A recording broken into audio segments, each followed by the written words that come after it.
to Cindy's library, and today we are going to talk about what I have read for the first half of the month of September. It has been a fairly slow reading period in some ways. Not that I haven't been reading, but I haven't finished a lot. But I have finished 3 items, and so let's get to it. First, Dorothy and Jack: The Transforming Friendship of Dorothy L. Sayers and C.S. Lewis by Gina D'Alfonso, which is exactly what it says. Slim little book, but a lot of good information in here. Dorothy Sayers and C.S. Lewis, they corresponded for about 15 or so years, up to the point where Dorothy Sayers suddenly and unexpectedly died in the 1950s. And so some good correspondence there. And interestingly enough, they had a lot of interesting things in common.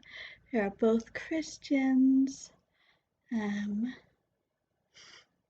C.S. Lewis grew away from his faith in childhood, but then came back to it later.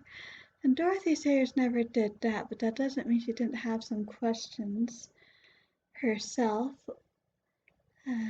as a younger person. They both went to Oxford. In fact, Dorothy Sayers, if she wasn't in the first class of women to actually receive diplomas from Oxford, she was in one of the first. And both were apologists, both also wrote for academic audiences and popular audiences. C.S. Lewis with Narnia and his space trilogy for popular audiences, Dorothy Sayers with her Peter Wimsey murder mysteries, C.S. Lewis focusing on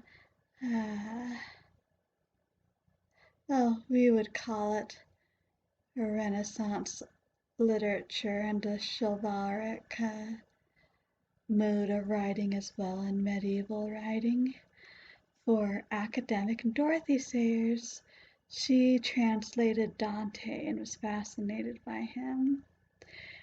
And apologetic C.S. Lewis spoke and wrote a ton about his faith, everything from the Pilgrim's Regress and Problem of Pain, Miracles and Mere Christianity. Dorothy Sayers with a number of plays, including The Man Who Would Be King. But that doesn't mean that once they became friends, they necessarily agreed with each other. Dorothy Sayers, she was not afraid to say what she thought, and C.S. Lewis absolutely loved it. He loved finding someone who could give to him as good as he could dish out. So it was very fun reading about this friendship and the importance that they had for each other and the influence that they had for each other. So very glad I read Jack and Dorothy, and it's a corner of C.S. Lewis scholarship that I don't know has been explored overly much, so found it quite interesting and inspiring to see what friendship can do. And it's interesting that it was a friendship between a man and a woman, and yes, it stayed at the level of friendship. So the next one I finished was The Flower of the Cedar by K. Ben Avram. So, let me read from the back to give you some idea. This is a tale of dryads from a time long before human history began. Laura, a young dryad, once had 3 hearts.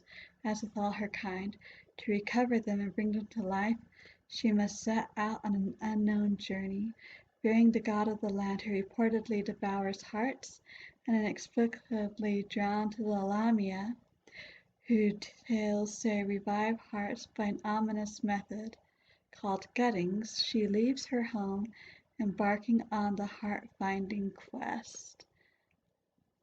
So, very interesting twist on some familiar themes. There are some familiar mythological figures in here: elves, fairies, dwarves, dryads, but not necessarily typical takes on all of them, and they are added, and there is more added to this world than just that as well. There's the whole mystery with this god and the hearts and what's really going on with all of them. And of course, as she goes along, Lara encounters various people and even makes some friends along the way. So, really, this is an exploration of faith. And so, there are parts to read that are very heartrending to read, but the ending was quite satisfying. This is also available in podcast form if you prefer the audiobook. So if that interests you, you can find it by the same title. I found it on Spotify. I imagine you can find it in other podcast platforms if that works best for you. I'm very glad I read this. Definitely made me think. That's always a good thing. And the third thing that I finished this month is for the Mistgard Academy. We finished The Moon is a Harsh Mistress by Heinlein. It's the first Heinlein I have ever read. Very interesting. Not sure I completely agree with his ideas, but that is the point. He wants us to question our assumptions, and maybe we won't agree with his conclusions, but I think it's more important to him that we question assumptions. And we do this by going to the moon. That's roughly 100 years or so into the future. Man has had space flight for a while, and they have decided to use the moon rather like Australia, a place to dump off criminals and undesirables. And because of physiological changes to the body when you're in a different environment like that for long enough, it's not impossible to return to Earth, but it's extremely difficult, and Earth is no longer a comfortable environment for anyone who has been on the moon too long. So you have a whole society there.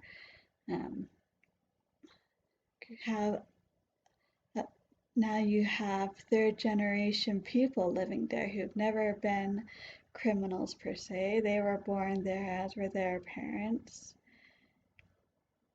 And so you have a society that is very different from the one on Earth in some ways. And it's interesting to take a look at what such a drastic change in environment might do to human society and how that would affect things.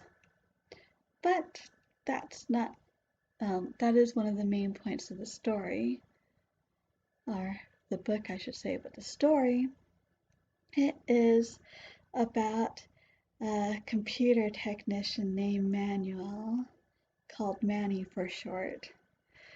And well, that's his job to help keep especially the uh, largest computer on Luna, the moon, up and running properly. And whenever something goes wrong, they call him to fix it. And he discovers that the computer has become self-aware. He names the computer Mike, short for Mycroft. Yes, the brother of Sherlock Holmes. Great sense of humor Mike has. In fact, that is how Manny discovers that Mike is self-aware, because Mike starts playing practical jokes. A little dangerous, but fortunately Manny explains, well, tries to explain humor. And things might have been left at that, but Manny somehow finds himself in a meeting with a bunch of people who are disgruntled at the way that Luna is being treated by Terra or Earth. Having quotas they have to fill, food shipped back to Earth, and not having any rights and things like that. And so the meeting gets broken up, but he encounters a woman who was one of the speakers there, and I guess she's a bit of an agitator, Wyoming. And he also calls on his old professor. I forget what his actual Professor de La Paz, that's right. Usually just call him Prof. And the three of them get together and talk, and with Mike's input, they figure out a couple things. One, within, say, 5 years or so, Luna will no longer have enough resources to support the population.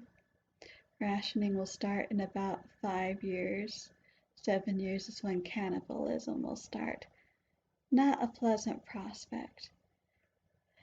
And all of this is predicted by Mike's algorithms. Not that he's perfect, but he has a whole lot more information at his fingertips than a regular person would. But he also figures out that they have a 1 in 7 chance of being able to free themselves from Terra and become independent. And as an equal of Terra, being able to negotiate with Terra on an equal footing and get what they need. And so thus begins the Lunar Revolution with Mike's help. As Manny says, since the book is basically his memoirs, they never could have done it without Mike. And I won't say any more, and that since there's some surprises along the way, of course, and something so volatile, but an interesting read.